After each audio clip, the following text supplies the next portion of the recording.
Yandakan yuchat doasak, yech na chatsati, ganach tedi ayachat, kagwantan, yari kadachchan, ishkahit tan. My name is Yandakan, otherwise known as Chad Titell. I am of the Raven clan, the Ganach or hibernating frog, originating from Klukwan. All right. And so can you tell us where you grew up, where you were born? I was born on the MV Malaspina in 1982 as a surprise to my mother, who did not know she was going to have me. Oh, wow. They had no idea that she was even pregnant. And we were on our way, we had just passed Chatham Cannery, and that's where my name came from. Wow. So we were on our way up into Haines to start working on our fish and getting all our supplies ready for the season. And was this for like fish camp type fishing or for commercial fishing? Fish camp. We've lived the subsistence way of life for the last 40 years. Yeah, that's great. I will be asking more about that. Good. Do you have siblings? Can you tell me a little bit about your family, parents? I have two older siblings from my mother's side. My father's side, there's 8 of us total. So all in all, there's 12. Big family, huh? Yes. Now, did your family... Now, how did you end up in Sitka? About 3rd grade, I was brought down to Sitka to attend schools because the elders in Klukwan felt that I should be down here to learn and attend Sitka Native education in order to be able to be qualified as a clan leader. And so where was the school that you went to then at that time? Bristowia School publicly, and then Sitka Native Education Program, and graduated. One of the only few seniors that actually graduated going through the entire program. And what was that experience like for you? Like moving here moving from Klukwan to here and then going into that program? Well, what had traditionally happened is we would, my uncles would pull me out of school about springtime, right around now, and we'd head north to start setting up camp and working. And so for me, I just felt like we were coming back here for the winter season and schooling, and then it changed. We stayed all year, and I questioned what was going on. And it was, later I come to understand it was because my grandmother was getting too sick to be up there alone, is what they thought. But after a while, about a year, they realized that I was taking care of her in all the needs she needed, and so they allowed us to go back to Klukwan and stay up there. So that was around 1983, and my grandfather had just passed before I was born, and in Grandma's eyes she told me, "Grandpa's here. Grandpa's sitting next to me helping me." And so in that sense, I became to my grandmother her significant other to help keep the lineage going. Only years later, when my uncle Tom Young was housed at Sitka Pioneer Home, when he explained to me that I was the last leader of our clan. It took me 15 years to figure out what he meant. "You're the last one," is what he kept telling me. And to prove myself to him, I had to learn our stories and repeat it back to him without any sound, any recording, writing, anything. He had me speak to him in Tlingit and also English. And that's a tradition I don't see anymore. There's a lot of it. And when did you start learning the stories? When did they start kind of training you in that responsibility? Since birth. Yeah. And they made sure that I knew as much as I possibly could. And they entrusted to me to keep that knowledge until I found the right new clan members that wanted to learn it, because they always told me to be cautious about who learns our stories, who shares them. One of my former instructors for carving, he got into serious trouble for working on making a pole without our permission from the clan. He didn't ask us first, so we had to publicly go out and tell them they need to remove this clan object. And now it sits at the historical park. That was hard for me, but I think he understood after a while why we were being so protective over our stories.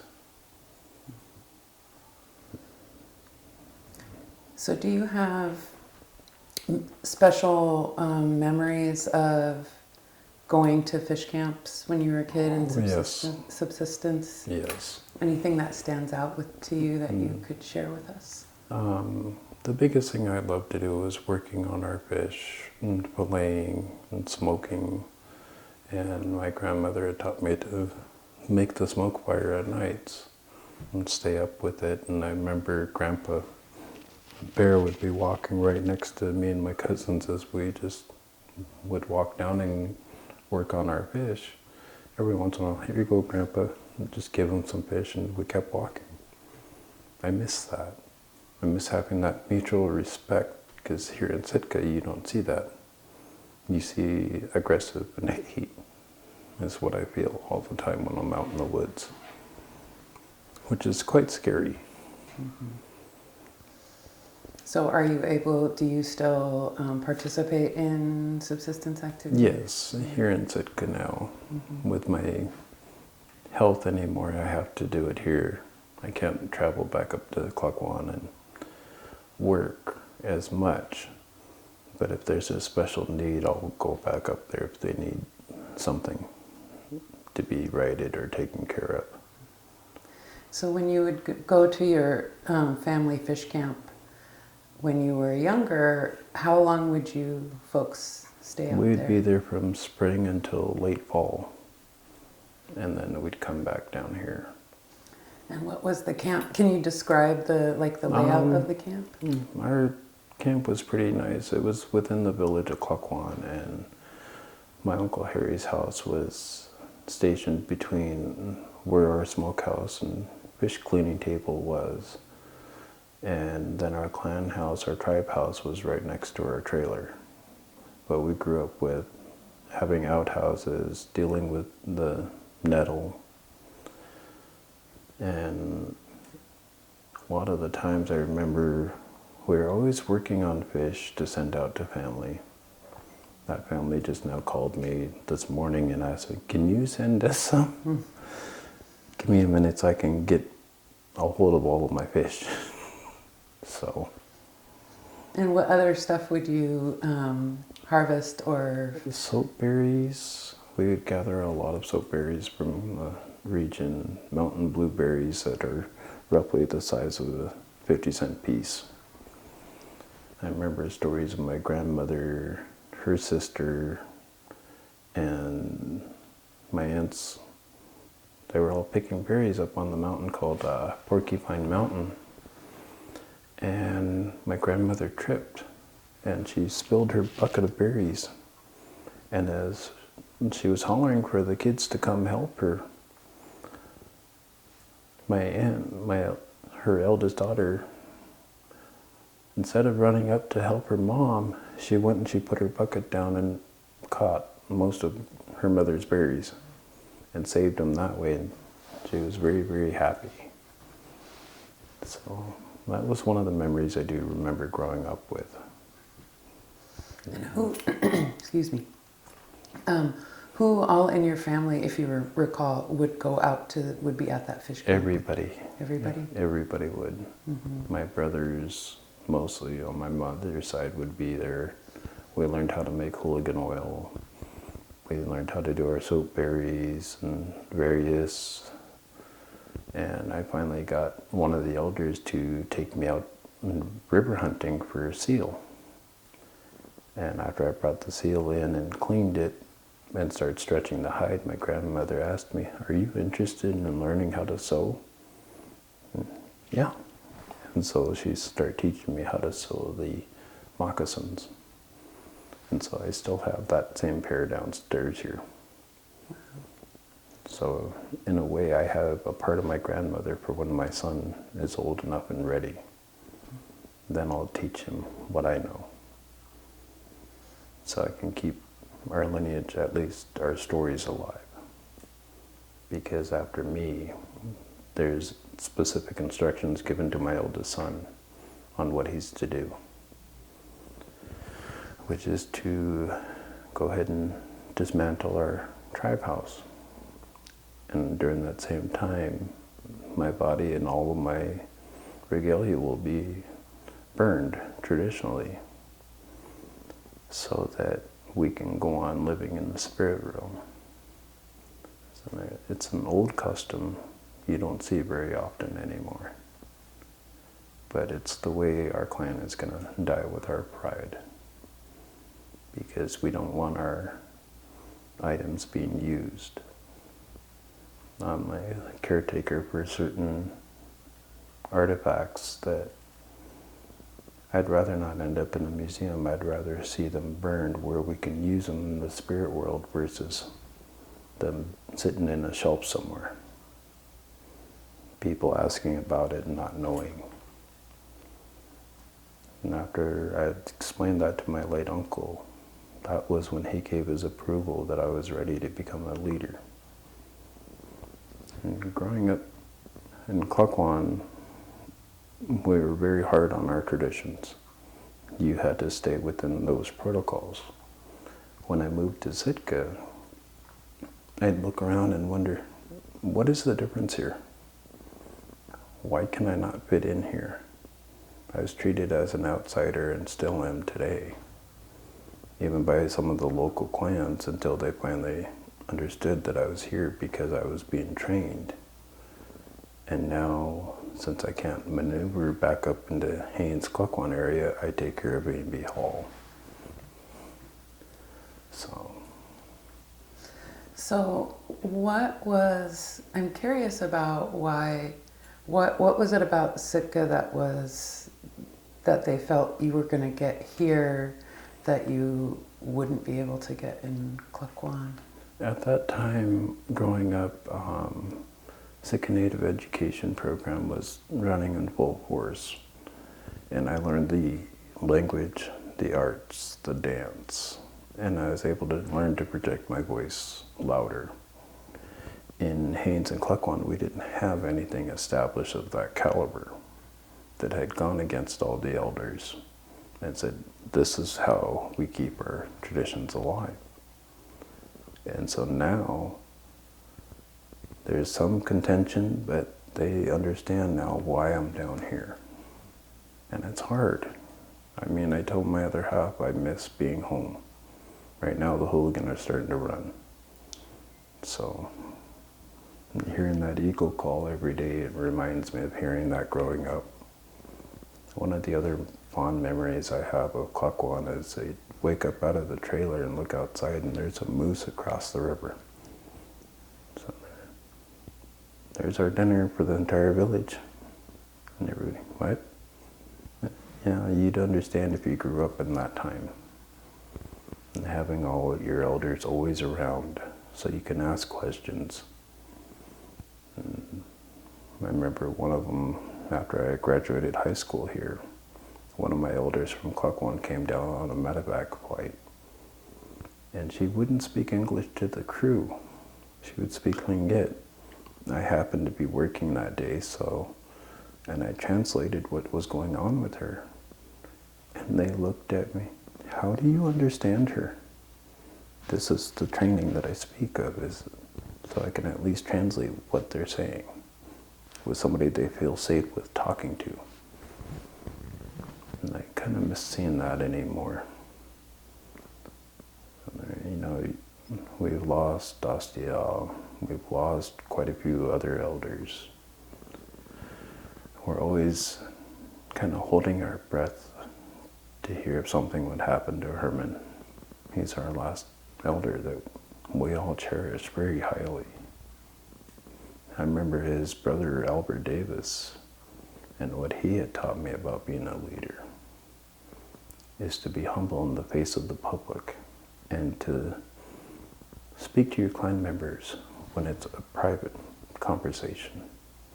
Don't drag your dirty laundry out in the public's eye. Once in a while I'll get after one of our newest clan members, but I'll call him in Tlingit and he knows he's in trouble. Yeah, I made it simple like that instead of how us kids were raised, where if you heard your Tlingit name, you knew you were in deep trouble. Growing up here, my godmother, she used to scare my cousins and I so badly, we'd take off from the village here and run up into Gavin Hill. Say, no, we're not going there. So, that's how I learned to run in the woods. So I asked you earlier about your kids. So how many children do you have? I have one adult son and then one that's about 8 years old now. Mm-hmm. And so do you feel like, so have they been raised their whole lives in Sitka? No, they were mostly, my oldest son was raised up in Anchorage. He did a brief 6 years here and learned some knowledge. Mm-hmm. Our youngest son has autism, and so I'm waiting until he's ready and when he wants to tell me he's ready. Mm-hmm. So I'm not going to push it until you're ready. Welcome to a hard life, kid. So have you been able to participate in any, traditional food or subsistence activities with your sons? My eldest son, he learned to clean fish and work with me all the time. And he loved fishing with me every day. Mm-hmm. I mean, his sister, his stepdaughter, she would get mad at us because we made it so busy for her and her mother to be cleaning all the fish. They had literally told us to stop and slow down as we're catching fish left and right on the beach. And they couldn't understand why I would get so much fish all the time, even though it's just us at home. And I told them that's because in Klukwan, you had to get every amount of fish you could to survive the winters. Because I remember the snow being 6-7 feet high. Yeah, you can't run to the store. That's another 23 miles out of the way. If you wanted to go up to the border stores, that's another 18 miles. And you're on foot mostly because none of the vehicles would be running by that point. So, going back to the kids, what I did is I taught them the art of giving to the elders and the people in need.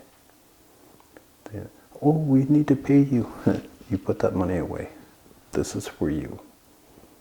And they'd always question that.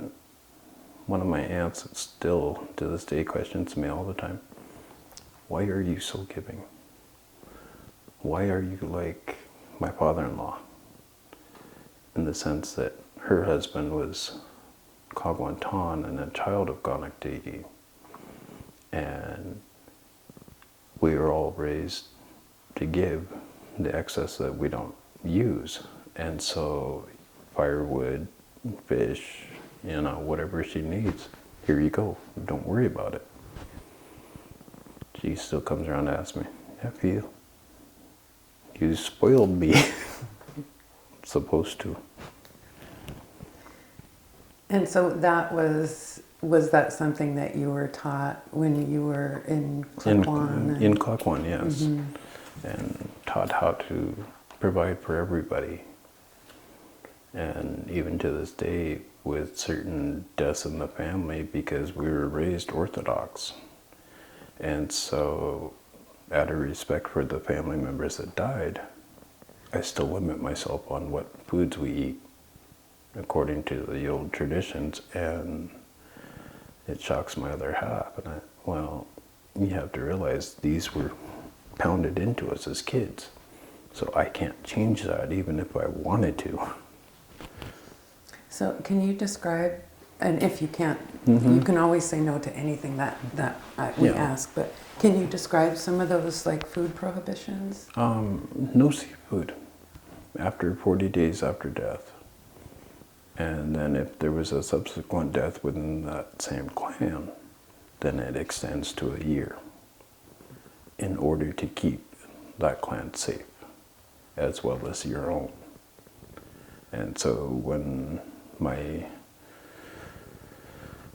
the clan leader for Klukwan, Nels Lawson Sr., when he passed, I took our native foods away from our kids and myself, and I put them in our freezer and just put it away.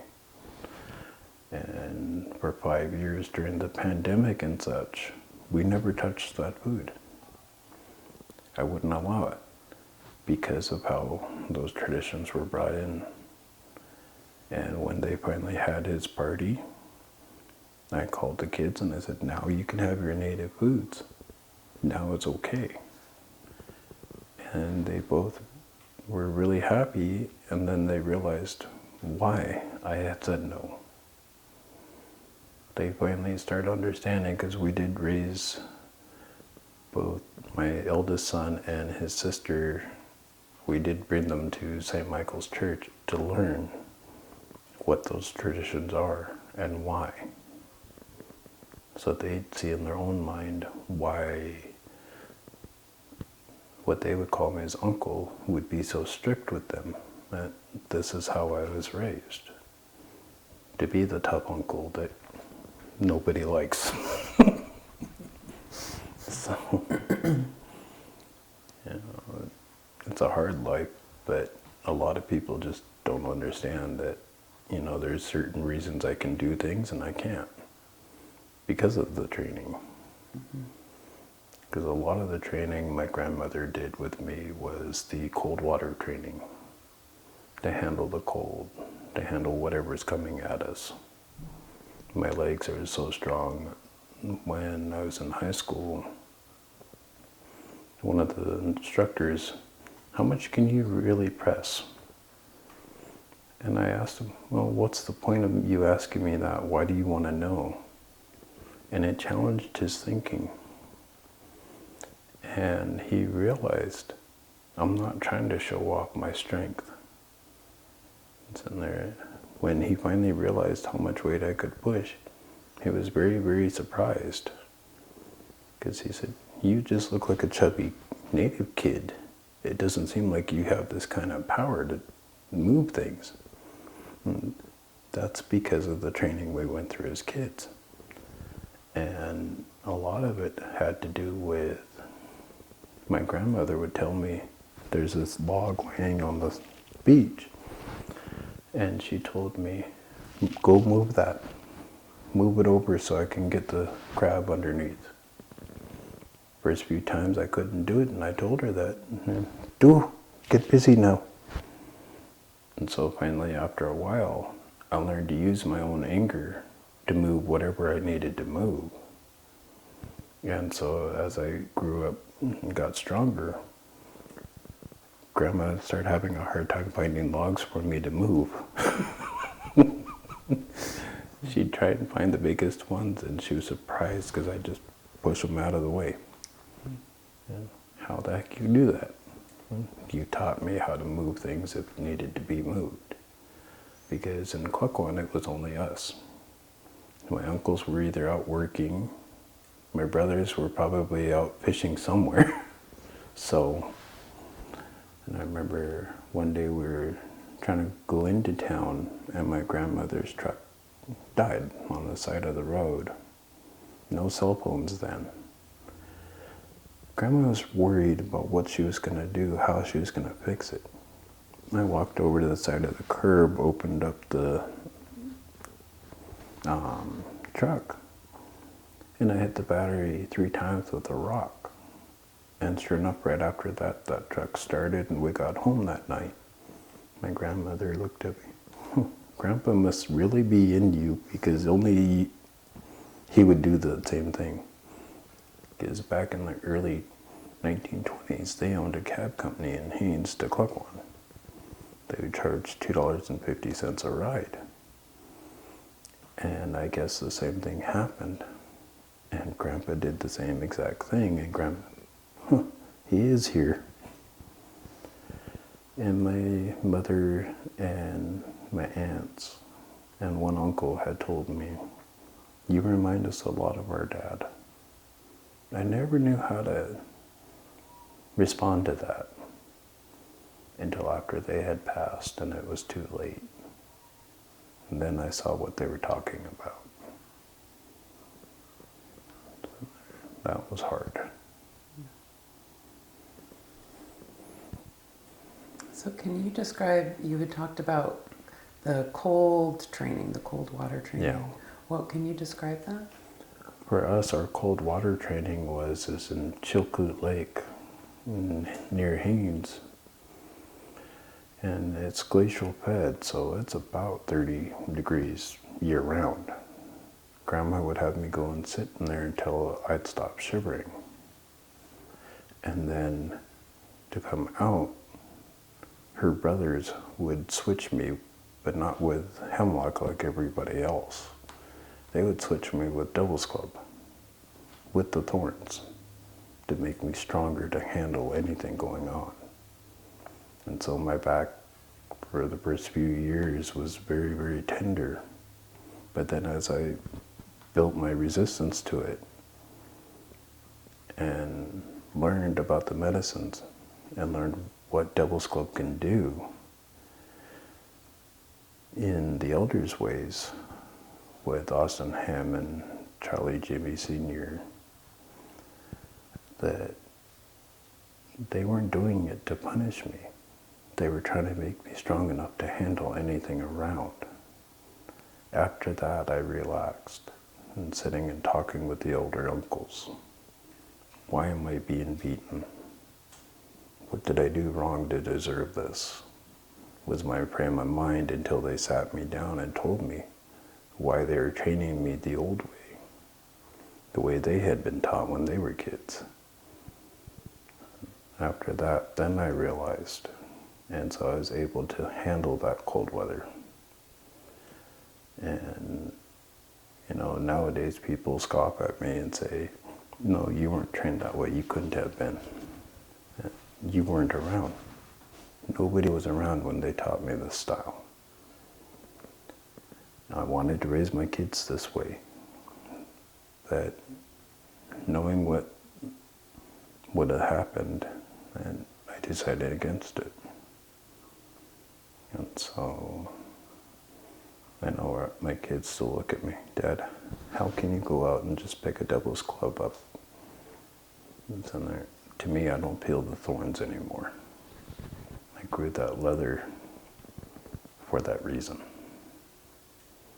So one thing I do remember is one year I'd moved back with the family down here, and one of my younger cousins got lost on Gavin Hill. And my aunt had called everybody in the family to go looking for him. They went up the normal way of Gavin Hill. I went around the back way where we always ran up when we got into trouble with our aunt.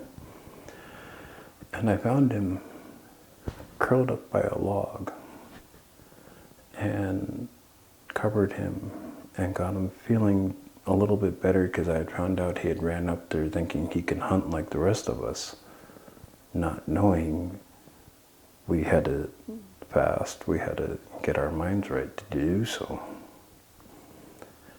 And when we brought him down, because I was able to use my louder voice, it showed the family why I was sent to Sitka.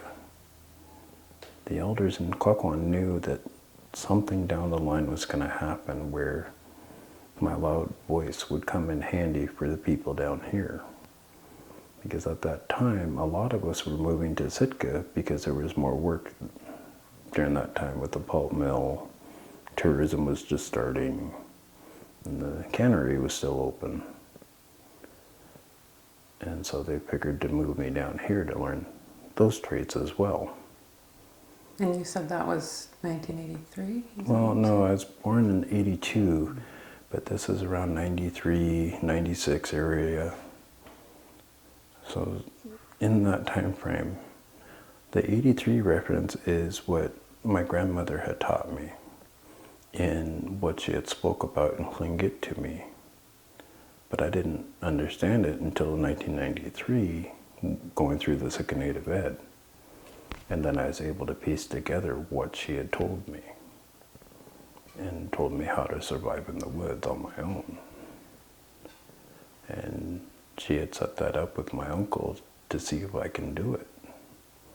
So I shocked them, and I did that for 7 months. And they were very, very happy. And said, good, he knows his way around. He can handle what he needs to and be there for our people when nobody else will be. And that comes to mind lately with the recent pandemic, you know, everything going on in the world these days. And people ask me, you're so young, but yet you have so much knowledge. That's because I paid attention to the elders. Everybody else would be out playing, and I'd sit there and I'd talk with the elders and ask them, what do they need? Like, for instance, Kahwe Tuasikun, Sugar Satin, do you want some coffee with 2 sugars in it? And they would answer, and I'd go and get their coffee. And that's how I bridged that gap, so that they knew I wasn't there for malicious intent. I was there to be of service and learn what I could. And a lot of people ask me, why are you so guarded about things? Why will you not open up in it? That's just the way I was raised. Until things are right, it doesn't happen. Which is hard. I want to tell them, but then again I don't. Because I have to look at it as, what are they going to use this information for? Is it going to be turned into money, or is it going to be just kept in the family? You know, being the youngest clan leader is tough. You have a lot of things you have to stand up for. One of my other aunts always talks down to me and belittles me about that. And one day I finally had enough, and I snapped back at her. At least I'm not adopted into a clan and trying to make myself look bigger. I'm not out there every day, as you heard in my introduction, bragging that I'm a clan leader. The humbleness comes in. So when doing teaching, it's always difficult. So can you talk a little more about when you came to Sitka? How old were you when your family? About 7 years old. You were 7? And did you have family that moved with you, or did they send my you? mother had set up a permanent residence here for us because she knew her mother was getting sick. So we had set all of that up. My brothers had attended Sitka High, graduated, moved on with their lives. So I do remember growing up on Alice Island. Can you talk about that? Well, what I do remember of being over there is that we used to go to everybody's house. Nobody cared whose kid you were. If it was meal time, you sat there and you ate something. But you always went back outside to play. And for the longest time, I was one of the oldest cousins. My younger cousins hadn't come around yet. And I only had one cousin that was even closely related in age, so we'd be seen playing from one end of the island to the other. Any kind of game we thought of, we played it. We got into trouble. We went back and did it again. But in that time, I remember growing up on the island thinking, you know, this place is good. This is good enough. I don't want to venture over the bridge. I don't want to come over here and deal with the racism that I had seen already. I mean, I remember coming into town with my mother one day and just the sideways looks from people and being talked down to, and my mother yelling at them to knock it off. And one guy pushed it too far and he pushed my mother. And my reaction at that time was to beat the living out of him. And my mother looked at me and asked, "Where did you learn how to fight like that?" And Mom, I had to grow up hard and learn it. Because in school, when I'd come down here to be in school in the public system, I was getting beaten up every day, made fun of every day, because my skin was darker than theirs. And growing up here, I didn't really have many friends. The friends I did have, they started understanding why I fought like I did. And they started protecting me in a way where people finally backed off enough and let me live my life. And this is, mind you, in elementary school. And they could see how much I had already had to fight. That explains some of the scars throughout my arms is because of that. I was highly depressed as a kid because I was forcibly moved to Sitka without any understanding why I had to give up our village life. And for years, it took my mother a long time to understand if she'd let me go home once in a while during the summertime. I'd just chill out completely and be happy. I never felt right being down here for the longest time, till after graduating. So do you have any like special memories of living on Ellis Island, or of people or things that happened or things that you like to do? I know the one thing we all love to do over there is pick all the berries. We had every flavor of berry you can imagine.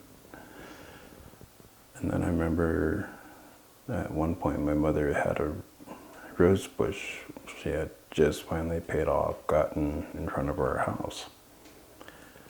Next day she came home after work and it was gone. Somebody had come into our property and stole it while all of us were at school.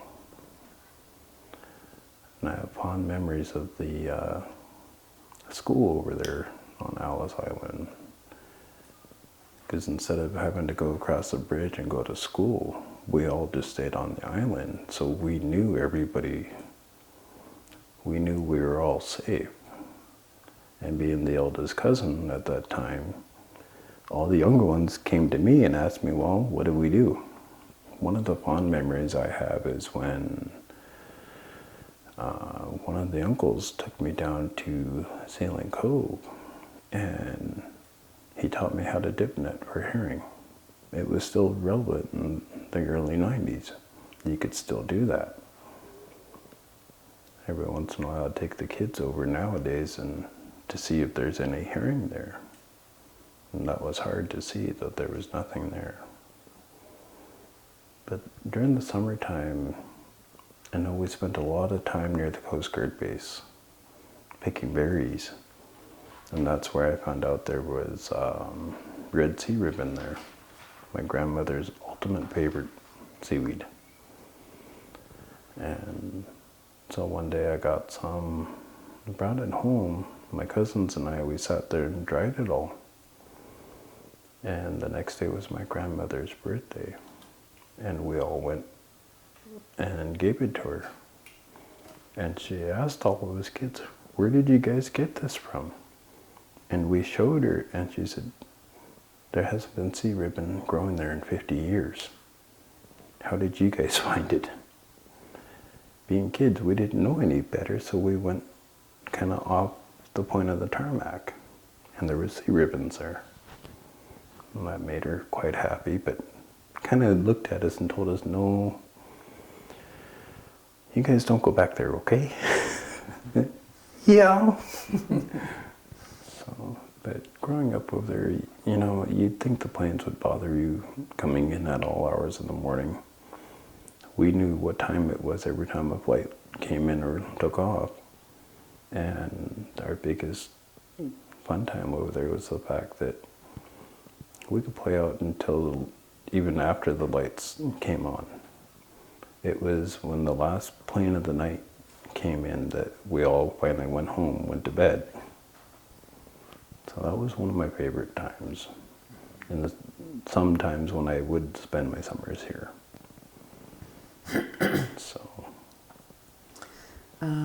So what other sort of things would you do here for the summer? Would you, sounds like you spent a lot of time on the island, but would you guys go, did you have access to a boat or ways to get out, like out to other areas?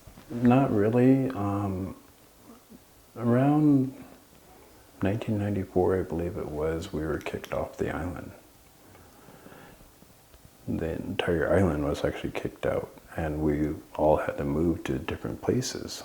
So I ended up moving in with my mother, and I had to adapt to neighborhood life. That was fun. Because at that time, there was only 4 houses on our entire street. Growing up, now all of a sudden there's about 300 different houses there, and where'd our playground go? Because again, it was mostly cousins, and so we'd run all over the place, which came in handy later in life because I was able to learn how to run up the mountainside and get medical aid to those that needed it as an EMT, because I'd go the unbeaten path. But a lot of the time we spent was surrounded around fishing. For my love of fishing, thanks to my father and my grandmother, so I'd spend time with them out at one end of town, and then we'd come back and do it again the next day.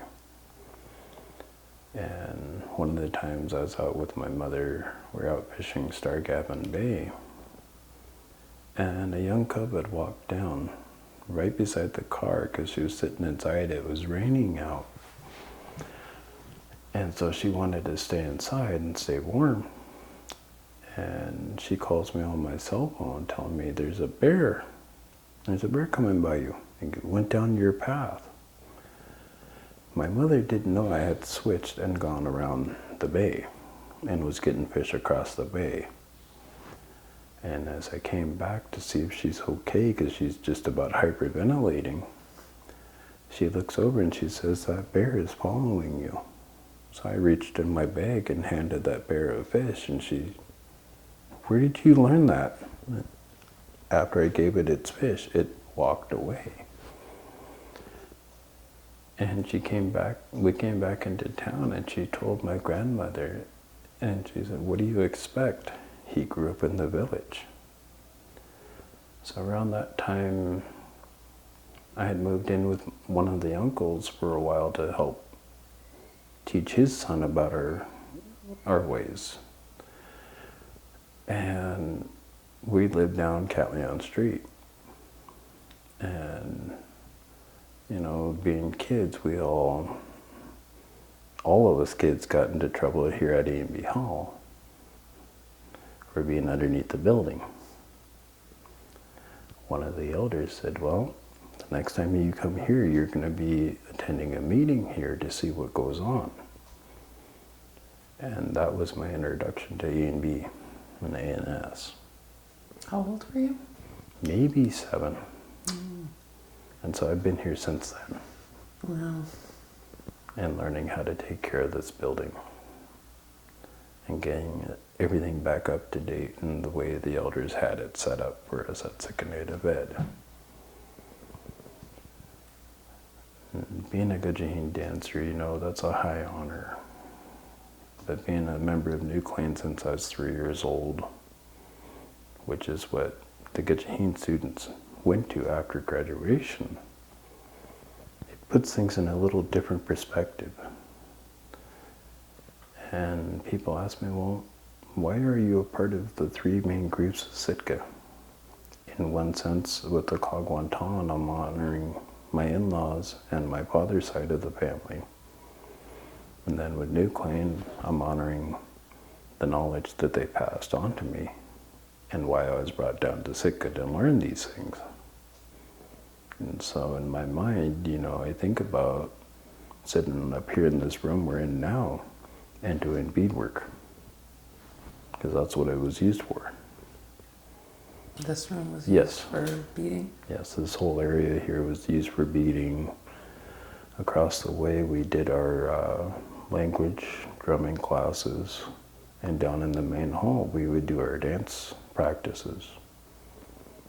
And like I had said before, when Albert Davis was teaching us, he would teach us to go down as low as we could, in the same way that Grandpa Charlie used to teach us. And Grandpa Charlie used to use his cane and push on the back of your knee because you weren't going low enough. And to be able to do that now is kind of tough.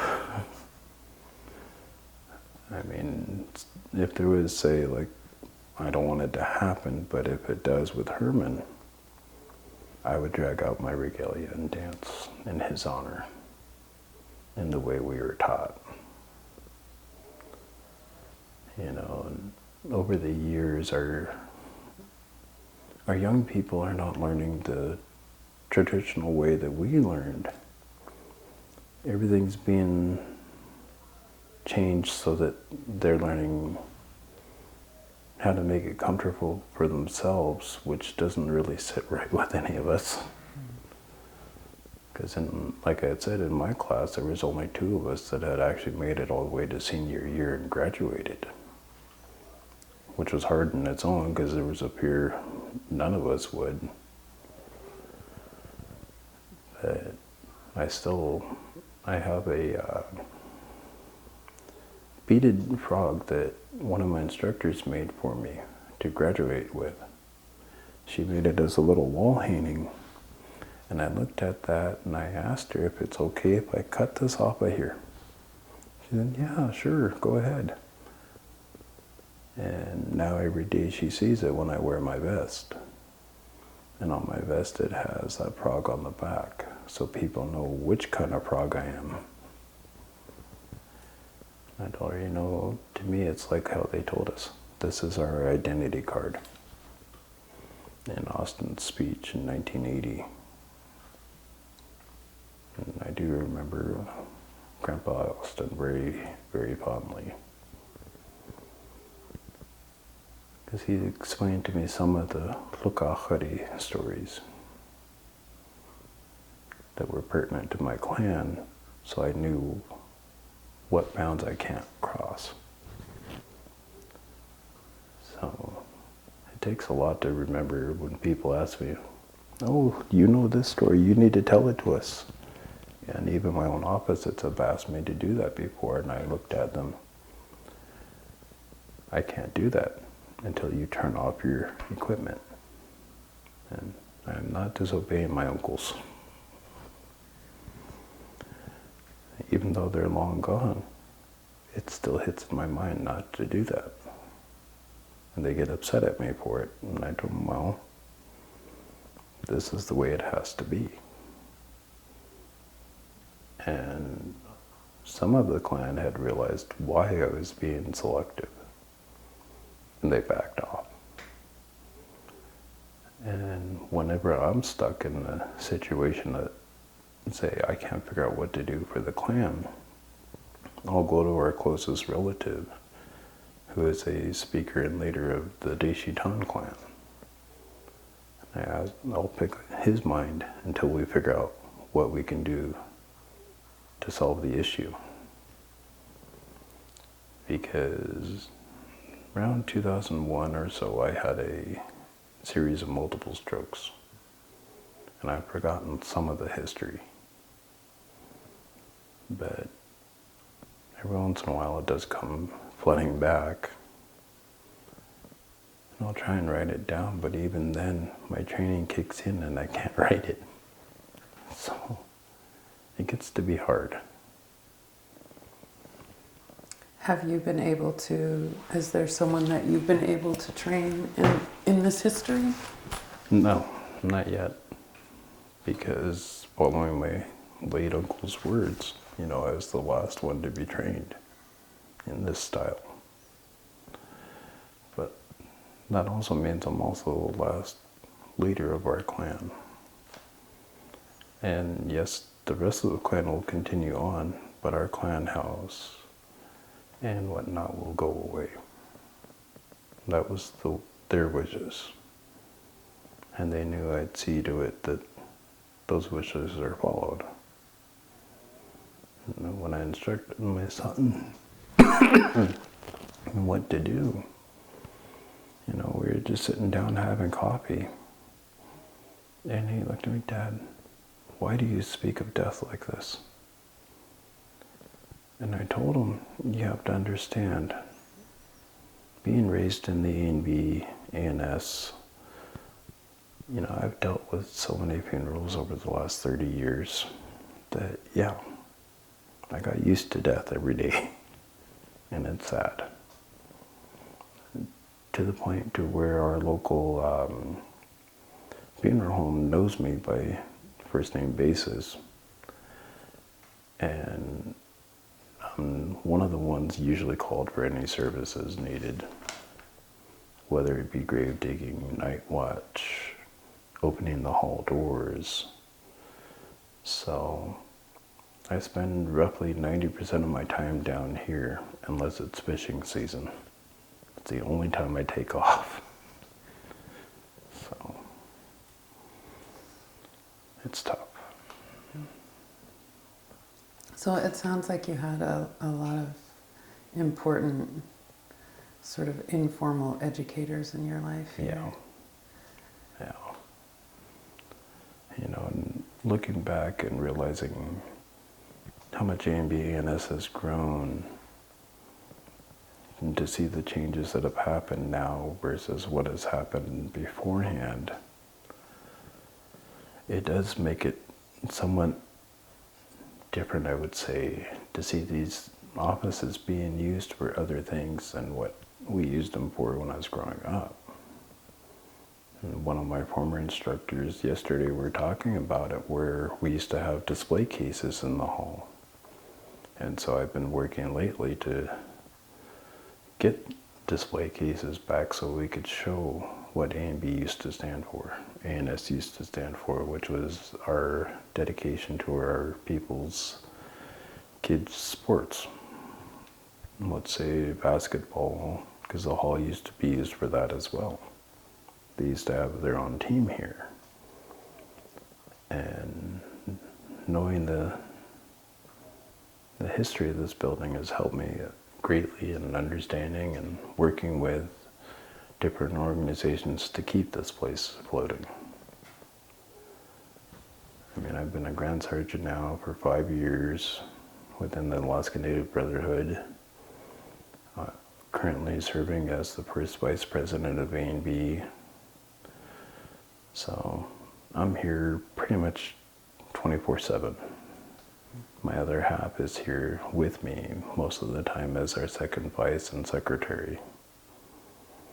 Then one of my clan members is here serving for the ANS side of things. So it becomes a family ordeal because the way I was brought up was the Gonaktadi were responsible for keeping the A&B halls throughout Southeast open and operational. And my late uncle, when he passed, the family gifted me his kugena and his A&B cap. I still have those to this day, and I use them with pride. And a lot of people will look at me, "Where did you get that from?" And when I tell them, they step back a little and realize that, trying to be humble and show you what I know without telling you what it is always the hard part. And that's how the uncle spoke to me. It was in riddles like that. And they taught me how to show the answers without speaking. And so as this new year comes around, I've been working on becoming the president of Camp 1. And like I had told many people now, that I'm trying to get our house in order so that we can continue to be there for our people's needs and not have to worry our house looks like garbage, so that I can actually have time to focus on what the people need to be done versus what hasn't been done in the last 10 years that I've been here. And so growing up in the village did help me learn a lot more about A&B than I thought I would. Because in Klukwan, we'd sneak into the A&B hall because it was broken and torn apart. And we'd play basketball in there all the time, not knowing what the history was. And recently I got a photo from a family friend. That hall is still standing. They said there's hardly anyone that'll go in there. And I told her, if I ever come home, that's the first place I'm going to, is that hall. To give my respect with tobacco and say thank you for teaching me what it is to be a part of A&B.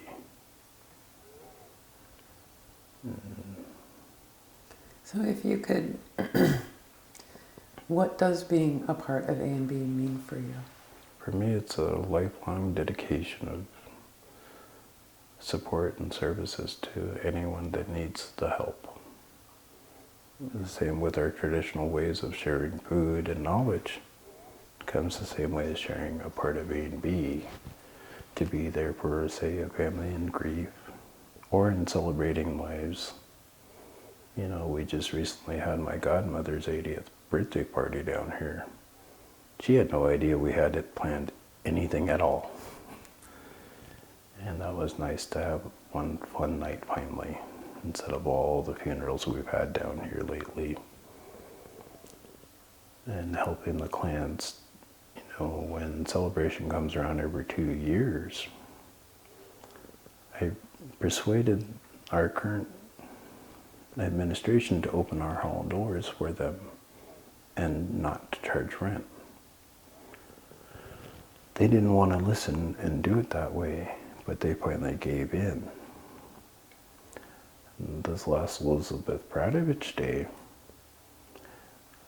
the dancers did something I didn't think they would do, which is they did a fundraiser for us during Bradovich Day and turned the money back over to us and thanking us for allowing them to use the hall free of charge.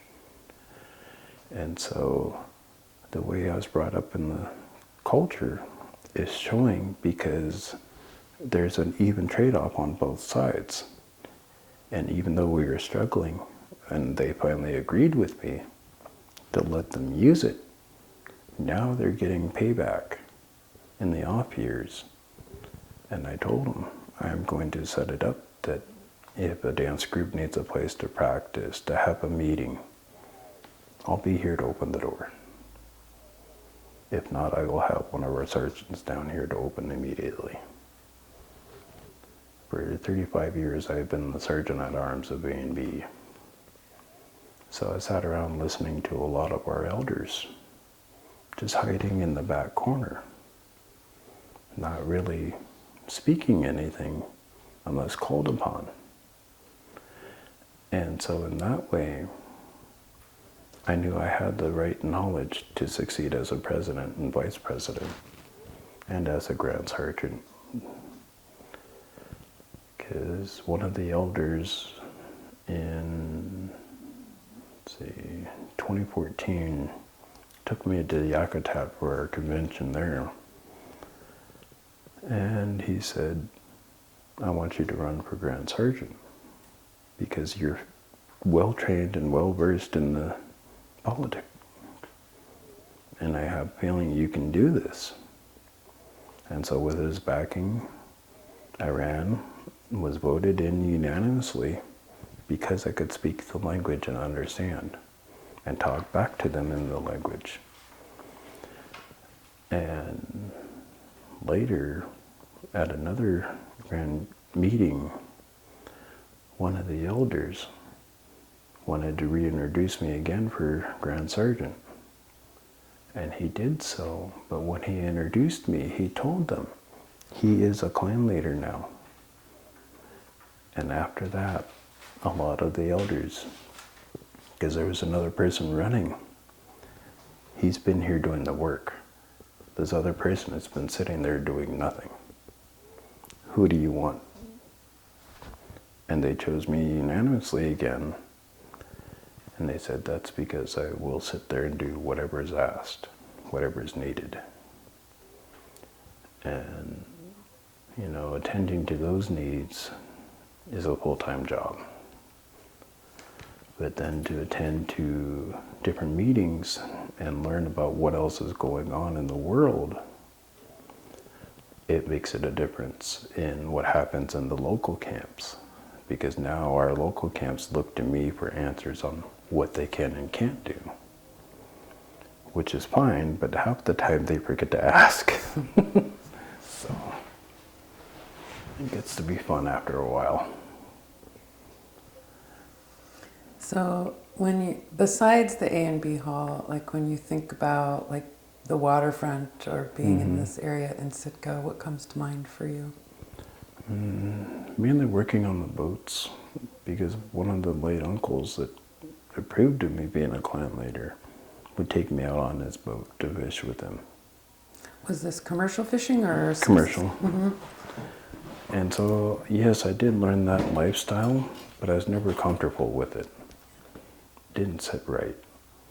And so, when I look out here, I remember days where we were out fishing all the time. And just like a lot of the late uncles, you know, we all had our own coffee flavors we liked. Mine has always been coffee and 3 sugars.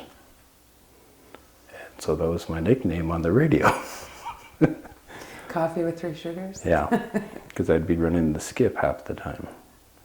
And so we did a lot of purse seining throughout Southeast. One of the fun ones that would later come back in life and kind of surprised me a little bit was my other half. Her family lived in Ketchikan. And during that time, you know, there was no cell phones and such. Her father had a old car that, I don't know, he had a, something hit his windshield, it was cracked and everything else, and his wife wanted to surprise him. And so what she did is she called up and told my uncle that, you know, they have this car, they need the windshield replaced. And so I loaded it on the boat, not knowing, you know, because we did deliveries to different villages. And that was funny because he took me out the road at Ketchikan, and we're going hunting, is what he told me. I was getting ready to get out of the car and shoot this deer, and I didn't have a chance to get out of the car because as soon as I tried to open the door, it jammed. So I did the next thing possible. I shot through the windshield. He didn't know we had a replacement windshield for him. We got the deer, got it back. We were busy cleaning it. He finally went inside to tell his wife and just kind of go calm down. And I called one of our crewmates, and he brought up the windshield, and we replaced it. And then the very next morning at 3 a.m., we're leaving.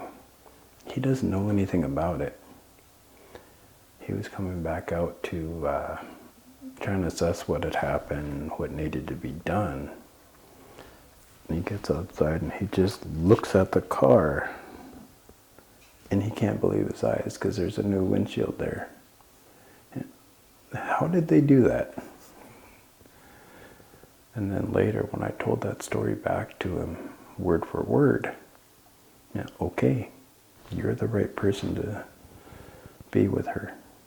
I know exactly who you are.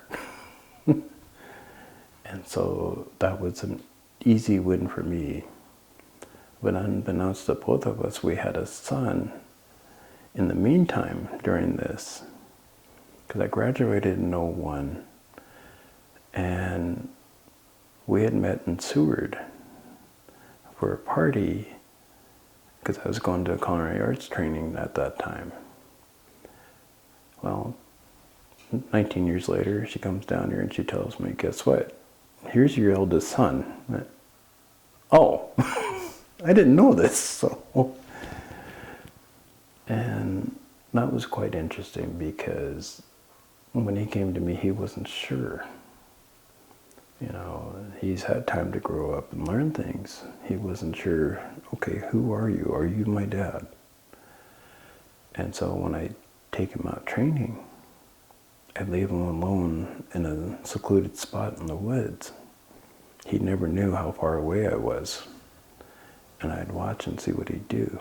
And he did the exact same thing I would have done. And he finally caught on that, yeah, I am his dad, and, you know, show me the respect I deserve. One night he got in trouble with his friends, and he came home and he started trying to throw hands and such, and I'm not having this in my house. He thought he was tough enough to challenge me, and he found out when I hit him in the face and knocked him down. You will respect your mother and me in this house. And after that, he realized, he apologized. And then he realized, you know, I may be older than you, but I can still move pretty quick if I need. So it takes a lot. You know, they always say it takes a village to raise a kid. It took 3 villages to raise me and my cousins. And it shows to this day, because we're all still pretty close. If one of us gets into trouble, the other one hears about it pretty quick too. So, but no, growing up around here and wishing to have a boat again and go out and fish would be nice. But I also think about being away from the family, being away from the community too long. That was always hard. What was the, so it was a seine boat? Yeah. Yeah. What was the name of the boat? The Howland H. And how long did you commercial fish on that boat? About 3 years. And then Grandpa got too sick. And so we said, okay. And I've heard that boat is still around somewhere, but I have yet to see her again. Did you ever commercial fish on any other boats, No, or just that one? just the one. I could not trust another captain. And that's just because I've seen too much tragedy on the waters. I mean, even to go out and get herring eggs, unless it's my sister or her boyfriend, forget it. I don't trust you on the boat, I don't know you. What do you mean by that? That's because I remember a time where a supposed relative took me out on the boat and left me on an island. And so after that I said, no, no more. Now, earlier you had said that commercial fishing just didn't sit right with you. Can you explain that a little bit more? Well, commercial fishing, you know, I thought we were fishing for our family's needs and everybody else. And I didn't really have a concept of what the money was for. And Grandpa issued me a check, and I think I turned it over to my mother for a couple $1,000, and she, what's this from? I was fishing with Grandpa. Huh, okay. Because a lot of the years she didn't know where I was usually. I was always working somewhere.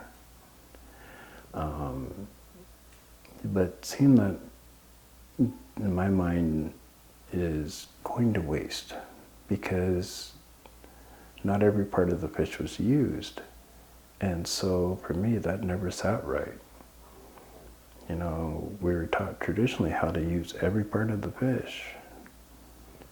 And even to this day, some days I feel bad because I was, most of the time I'll head them and gut them all at the same move, by hand usually, and throw it back in the water. But at least in that sense, I'm feeding other fish, other animals. And so I finally got over that. And commercially wise, you know, we're not doing the same things. You know, seeing that much meat on a backbone just go right out into the water. And I'm sitting there, you guys could have made a lot more product from that than just what you do now.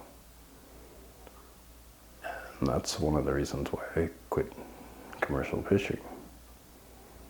I have family members that still do it to this day. I don't hold it against them, but they know it still doesn't sit right because of the way the elders taught us.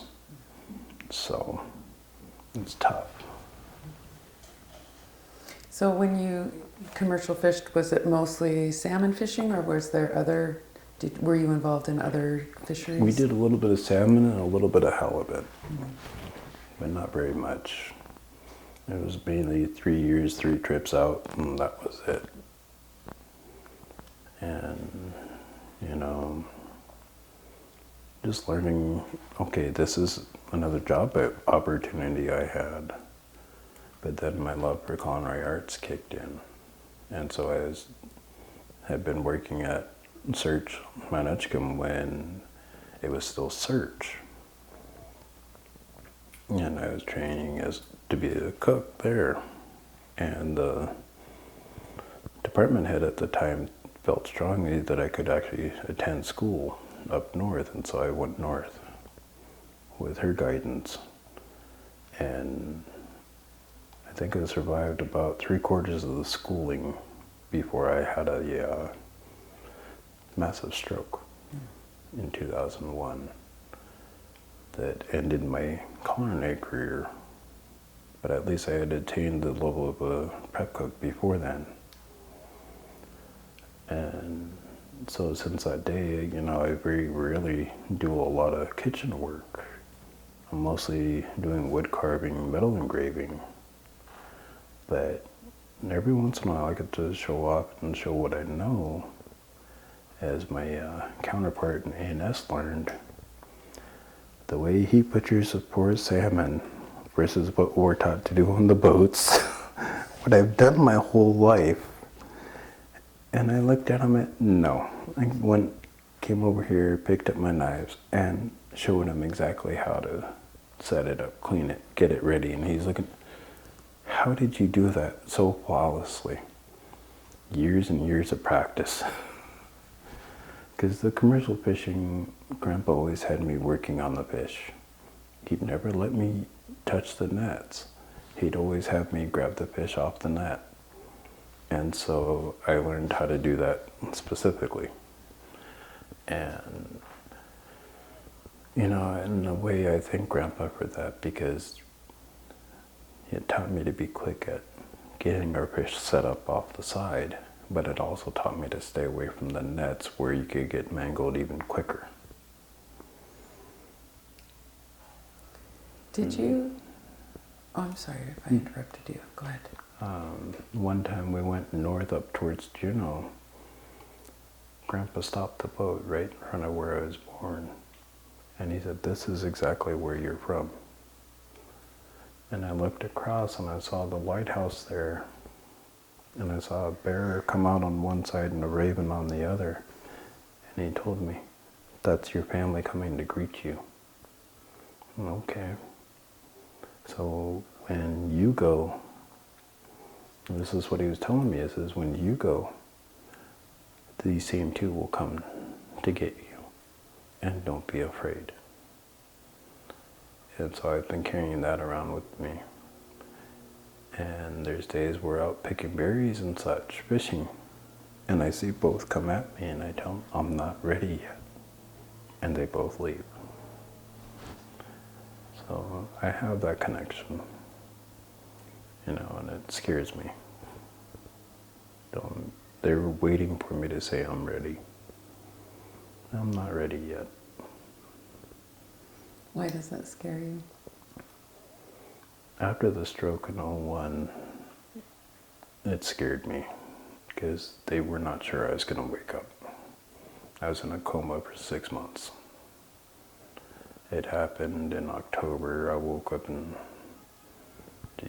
May, and I didn't know where I was. And to this day, we still don't know why I had that stroke. And, you know, it's different being an EMT after that because, I grew up to help protect our people. And like I had mentioned, learning our language helped me speak with an elder. And so I've been continuing my education in the medical field as an EMT, so that if something does happen, I can respond to it quickly. And I think a lot of that has to do with being scared of death and knowing eventually it'll come my way. Because like I had said earlier, I deal with it pretty much on a month-to-month basis now. So. Now, when you commercial fished with your grandfather, did you guys ever keep any of that fish to bring home or for subsistence kind of purposes where you would share it with people? Yeah, 90% of the time we did. Mm-hmm. We would keep fish to bring back to the smaller villages that couldn't get anything. And they always wanted to pay us, and we always told them no. Because Grandpa saw it as he was training me what to do later in life. And so I've been following that suit. And, a lot of people think, oh, you're just making stories. No, you guys were never around when he wanted to teach you these things. So whose fault is it? And, I've been talking with a lot of the charter companies in town, and I told them of what we do here at A&B. And a lot of them have agreed to start donating what their clients can't handle. Donate it to somewhere that's going to use it. Because there's a lot of people that are starving.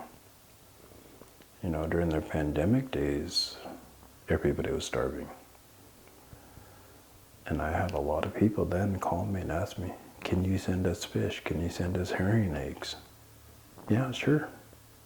Well, how much do I owe you? Don't worry about it. I'd rather you have food. I have 3 different freezers I maintain year-round for that reason. Grandpa taught me being a commercial fisherman, you need to at least have at least 1 commercial-sized freezer, which I finally got, and I'm happy to have because I can have that much excess food to give away if needed. So. Did you guys ever, either on your grandpa's same boat or on other boats, so did you harvest herring eggs on yes. branches? A lot of the time on other boats I'd go out and harvest because usually Grandpa's boat was in the shipyard down Washington area, so we never really had it when we needed it for herring. And a lot of the times I'd be called, because I have a chainsaw, I'd be the one called to go get the trees. Everybody, oh, I just need a few branches. You're going to get a tree, you guys pick what you need. And then the rest I would turn into carving material. So, or firewood, so I have that going for me all the time. But now recently I can't do that anymore. I have 3 different fractures in my back and a herniated disc that prevent me from even dancing anymore. So, that's the hard part. Yeah. When was the last time you harvested herring eggs? 23. Yeah. Can you talk about, because is that something that you've done most of your life in Sitka? Yes. Have you done that every year? Pretty much every year. A lot of the years there's a place out on HPR Road where the herring would spawn, and I was able to actually throw branches right in the water from there. Mm-hmm. And I got my family's needs met that way. But then I had cousins here that wanted me to go out with them, so I would, and because I finally learned to trust them on the boat. And we'd go out and we'd set 20, 40 trees. And we'd only be bringing back maybe 6 or 7 full trees, and people, well, why are you guys doing it that way? Because we set some in different bays, so people would go and steal those trees and leave the most prized ones alone. Recently, I had family in Haines reach out to me asking for hearing aids. They wanted a couple of boxes. So I got a hold of my friends, we went out and we got those boxes of eggs for them and sent it out. And in return, they had traded not only gas money for the boat, but they had also started sending down hooligan. And so I was happy as a clam. I got my hooligan fix. Mm-hmm. You know, and growing up in Haines and Klukwan, you know, every springtime was harvest time, especially for hooligan. And when we weren't tending to hooligan, I was tending to high bush cranberries. So either way, we had food on both sides. And, you know, to see the fleet out here, I've made friends with a lot of the fleet members because they know me being this big, strong guy that can throw trees around. And they'd, okay, we'll leave your guys' sets alone. Well, nowadays, my older sister is going out harvesting. And, you know, she's very opinionated on what happens out there. And I told her, you watch yourself, because if something happens, the only way I'm going to hear about it is over the radio, or I'm going to feel it. All of us siblings and cousins, we all have that strong connection. If one of us is hurt, we all feel it. And that proved to be a very good thing because I had gotten thrown overboard out there. And lucky for me, my sister was watching the boat I was on and saw that I'd slipped into the water and came over and picked me up, and she said, if I wasn't here, you wouldn't be here, little brother. Yeah. Now you know why I'm very selective on who I go out with. And she realized in the last 25 years, I've seen it from where near Long Island is where we used to see all the boats right in front of downtown Sitka. And now they're heading north. Out towards Nakwasina, Peninsula Bay, Red Bay, Fish Bay, in those areas. So, and all of that's north of us. Pretty soon they're going to be at Chatham Point, where the cannery was. So eventually they're going to be where my home was. And, you know, seeing that change, because remember, even in the 90s, I was able to go down to a harbor and get herring for bait. Now I can't even do that. And people tell me, oh, it's because everybody overfished it. And not everybody. The commercial fleet got greedy. They got these $1 million sets. And now everybody's suffering from that. You know, that's why I think a lot of Sitkans, we hold on to our eggs even from the years before, because we're never sure if we're going to have eggs again this year or not. Because I remember a couple of years that's happened. And I always keep eggs on hand. Because like I said before, if there's ever a death and somebody wants herring eggs or a family is in need, I have it right away. And I do that with our deer meat, all our shellfish, as much as possible. So it's a lot of hard work. And these elders keep asking me, when are you going to have enough? When are you going to run out? I never will. You know, the way you guys taught me to be is why, even though my back is all messed up, I'm still going to find a way to get the foods you need later. So it's a lot of hard work, but I enjoy it. You know, and teaching my clan member there how to fillet fish properly versus butchered. It was kind of comical. His wife was watching over the video and told him, "This is why you need to be trained." Butchered fish, you do not serve to people. So,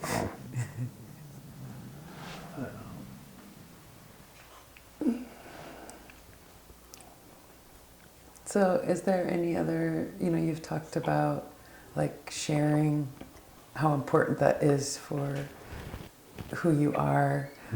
Can you describe other reasons why like traditional foods are important for you? because traditional foods have kept me alive this long. A lot of the time, a lot of Sitkans hate the fact McDonald's is gone. I get it. But our traditional foods was our original way of life that survived throughout eons of different things happening in the world. And even today now, we're seeing signs from the radiation out in our bays. And sometimes, we'd bring in a fish and look at it and it's full of worms inside already before it's even been cleaned. And so we throw those out immediately. You never really know. But having this knowledge in traditional foods, there's not a day you can really go hungry because you know what's around you that you can eat. Springtime, it's like what they used to say. Springtime is when your tables are setting up. You're gotten the more low tides, so you can get all your foods there. Or on the other side, you can go up into the woods and you've got fresh produce per se. You got fresh foods you can go out and harvest that you normally wouldn't get later on. And in that sense, one of my aunts called me this morning and asked me, "Do you have anything for inflammation and arthritis?" Because she lives stateside now. But she knew to call me because I learned those traditional plants to help with that. I told her, as soon as the spring thaw happens, I can go out and get it for you. You'll just have to wait a couple more weeks. I said, "Oh, okay." And she asked, "Well, how do you make it?" And I told her, it's just like you're making your cup of coffee. Brew it and slowly sip on it. And our traditional foods, in my mind, provide a better understanding of our connection to our healing paths. Because like I'd mentioned before, I've been dealing with depression for a lot of years. I found a way to cure my depression was being in the woods. Because in my mind that's where our elders are. That term, walking into the woods, they're not gone from us. They're still there in those trees, living. You can ask them a question, but the answer that they give you is in such a different form, it takes you a long time to learn what that answer is. This last year losing Chuck Miller, for instance, an instructor I've had my entire life, and later found out we were cousins, And I asked him one time, "What am I going to do when you're gone? You're going to continue leading just like you have been." And one of my classmates from there asked me, "Can we start a new group? It's time to start a new group." No. We have groups in place that are already known. We don't need to prove ourselves to anyone else. We've been a member of these different dance groups most of our lives. And even though it's hard for him to adjust to that, he's starting to see that it's okay that Chuck's gone. Because I still see him, I still hear him talking to us and telling us what we can do. That brings to mind the herring, because being a Grand Officer, And like I had said, I have to respond to our people's needs.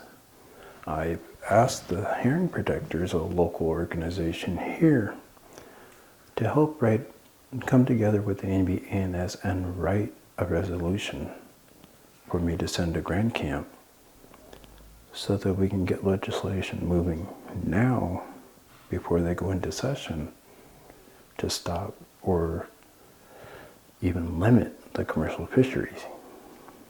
I know that's going to hurt a lot of people, but it's the only way we're going to be able to keep the herring population surviving, because without the herring, then our entire ecosystem will fall apart. I've talked to numerous different scientific peoples, and they've told me, and even in the elders' minds, they've told me that when you knock out your primary food source, the rest of the ecosystem will collapse. And I've seen that here locally, because growing up, coming down here, transferring from Klukwan to Sitka, I've seen the changes and seen what the elders were talking about, and how there used to be miles of spawn, and now we get maybe 5 feet if we're lucky. And working with these different organizations and writing these resolutions, people think, oh, they're going to go nowhere. And here, come to find out, it's being addressed at Grand Camp. Every convention since 1990, we've addressed it. And we keep going to our other ANCSA corporations and such and telling them, you need to get behind this and help us fight. Use your lawyers for some good for once for your people, because they're not doing anything, just sitting there collecting money. Help them out there working for us to show why we're trying to protect our food source. Because growing up, I learned how to eat herring. You know, herring was new to me. I thought it was hooligan when I first saw it.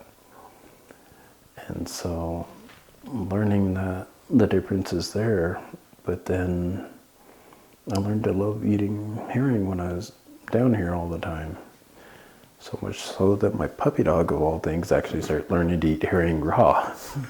We'd go down and catch some, and he'd be sitting there eating them. Now he's got a cast iron stomach. So,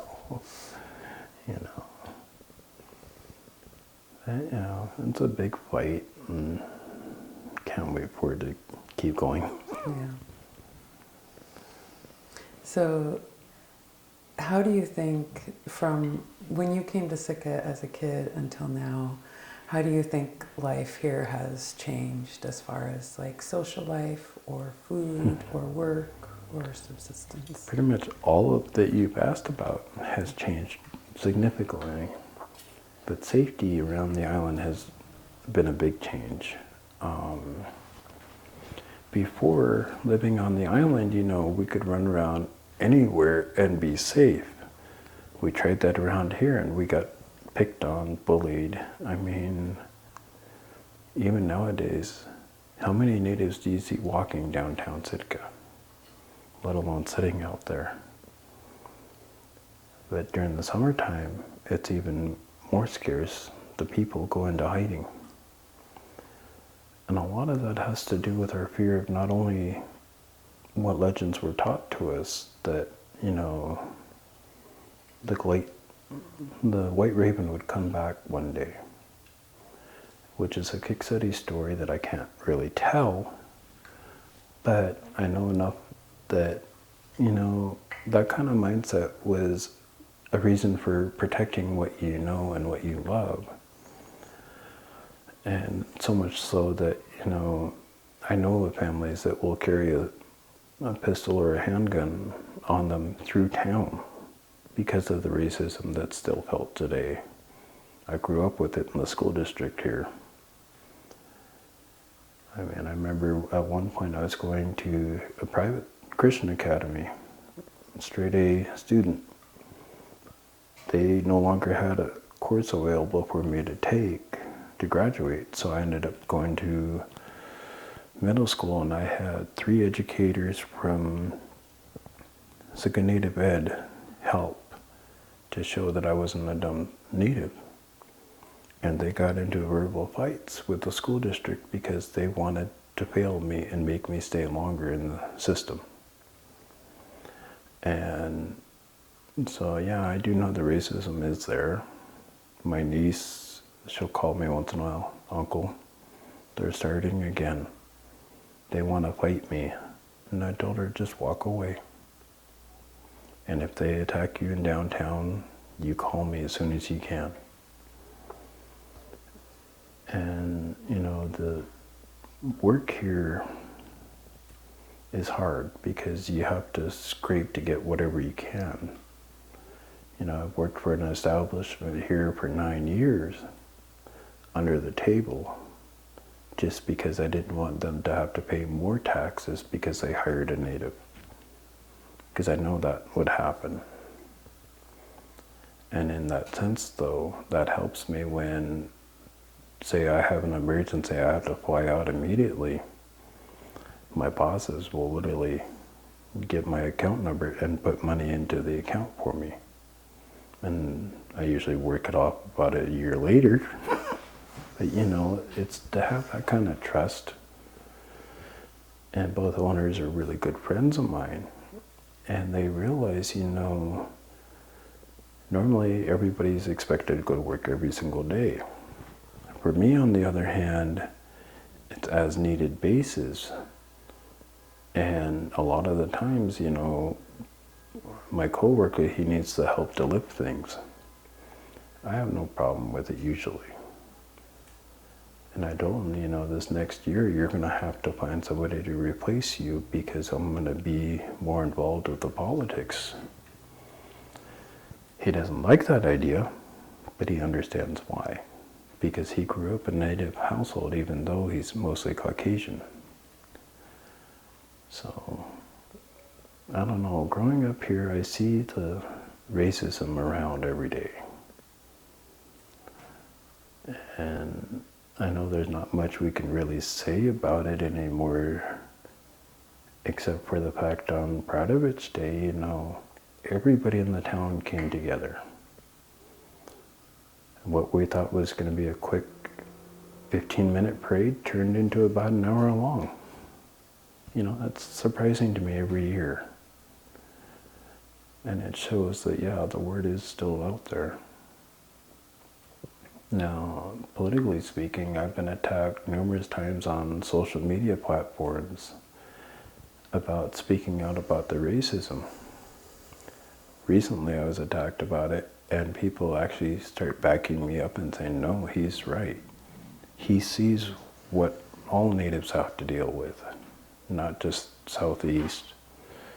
Because, you know, growing up here, I got to learn a lot from the teenagers from Mount Edgecombe High School and their parents and families. And so they taught me some of their traditional ways, like, for instance, black meat, which is dried seal blood.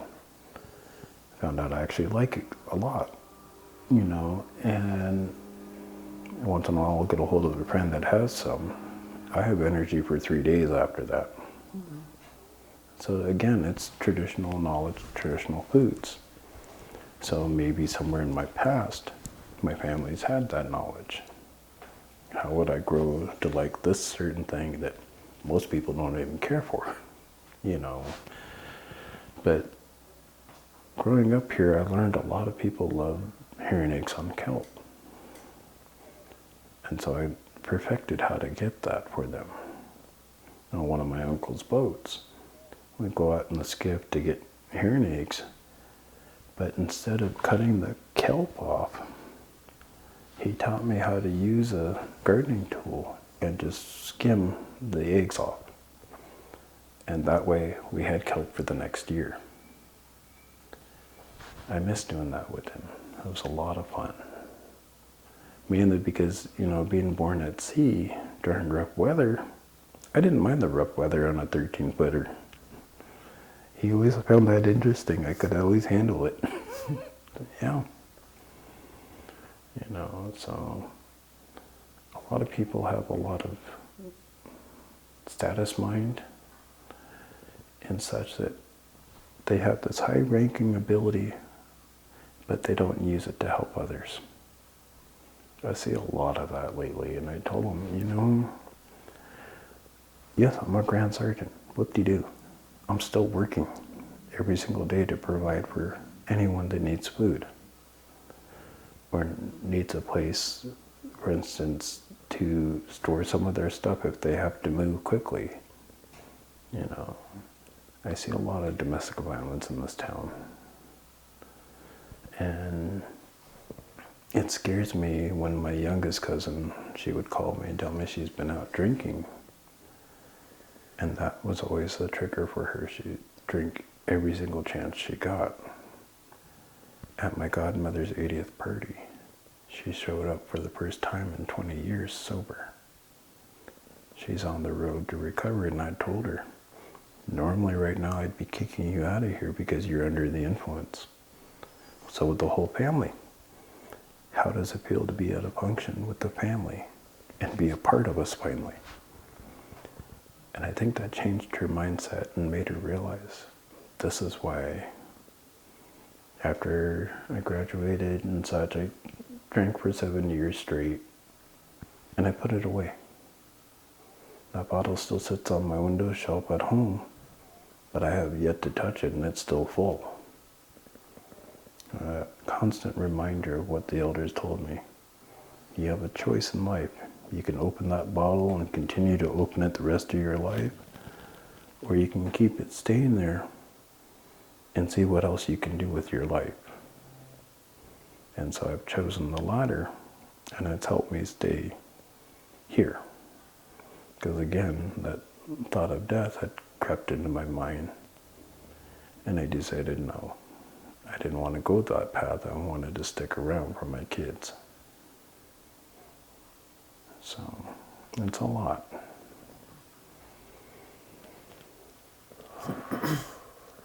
So how do you think growing up here, if you could summarize it, like how do you think growing up in Sitka has shaped who you are today?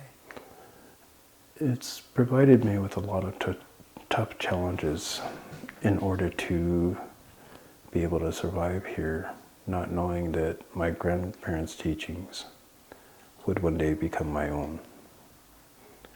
And so to summarize that, is a hard thing to come with, but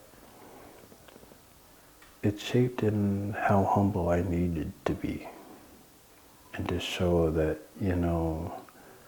everybody always constantly talks about they need money for this or that. And guys, I really don't care. I'd rather us get the project done at hand. And growing up here, I learned what was more important than the money was to be able to feed our people and be able to protect them in a way where they thought they didn't need that protection anymore. Until recently when they found out, yeah, we actually do need your guys' protection. And in reference to that is that, a lot of our folks are scared of what ISIS is. ICE, in the current presidency, they're scared of what they're going to do to us. And this is where the biggest call to action is coming from. Because when I hear from Grand Camp, if they issue me an order, call of the house, I have no choice but to call all members of A&B ANS to an emergency joint meeting at A&B to discuss what we're going to do as an organization to help support the state of Alaska residents. I know that call is coming one day soon. So a lot of the times people try and talk to me and whatnot, and I really don't remember who they are because I'm trying to pass my mind of everything going on around us and set myself up to do that call. It's a scary thought. Because being trained as a sergeant at arms, I know where each and every member of our organizations live.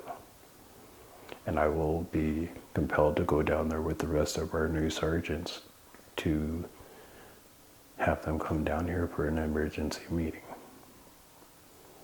I've only seen that happen once, and that was when there were still rolling blackouts in Sitka. So it's been a while, but I do remember that training. So growing up here, training has always been a way for me to learn and to be able to speak for our people. And that's how I'd summarize that. What do you think is like your favorite thing, or what you would consider one of the best things about having grown up here?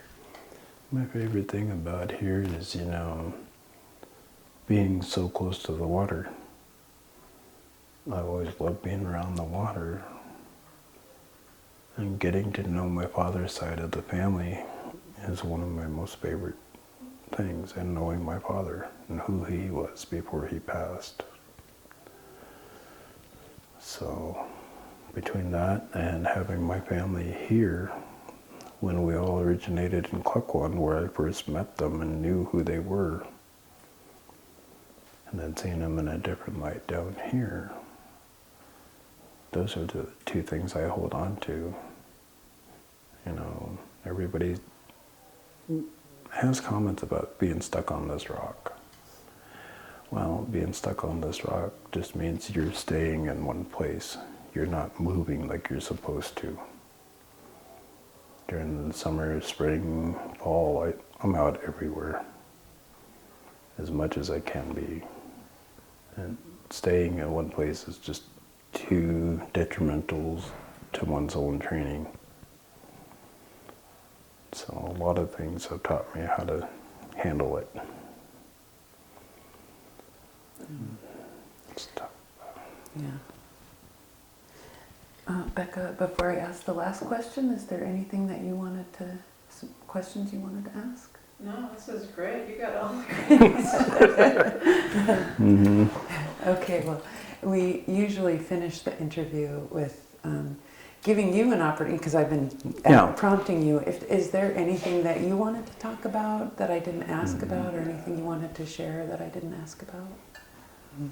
The one thing I do see is that because of Sitka Native Ed program that was established in 1978,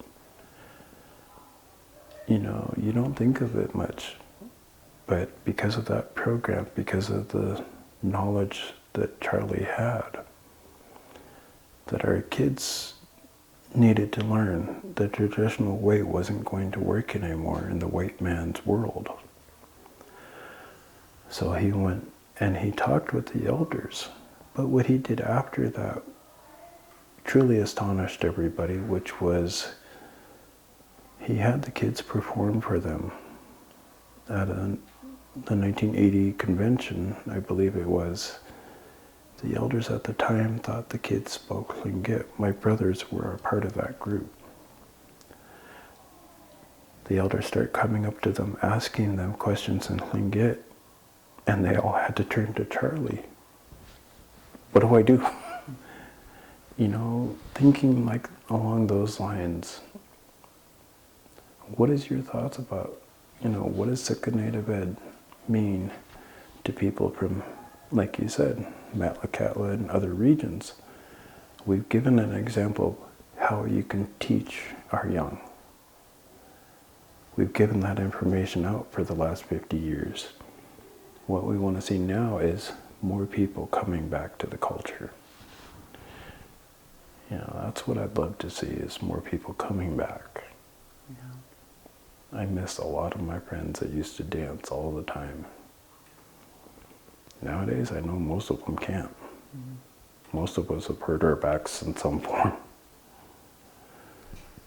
But like I said, if, say, something happens to our last greatest elder we had, and they asked us to dance, I'd have no problem, because of his teachings as well as his brothers. know, I'd love to see this hall reused as a teaching organization again. For almost 40 years they used this hall for that. And then something changed in the kids and in the parents' minds that it needed to go away from here. I wish they kept it here until after our 50th year so that the kids could see what it was to set up and maintain a hall for others. Through that program is how I learned how to adjust things for A and B meetings in such a manner that they would be happy about it. So there's vice versa there because of the different trainings you received at that time from those elders that are now gone. I think I have 2 instructors left out of my original class, which is a hard thing to think about. So one day I want this to be where the kids of the program hear what we used to do here and why I've been solely fighting to keep this building open. It's a lot of work. I imagine. Yeah. I spend 90% of my time here. A lot of the bus drivers around here joke with me that, oh, you're going to your second home? Pretty much. So. Welcome, Cheech, for sitting down with us and sharing your stories, and I really appreciate it. Appreciate hearing from you.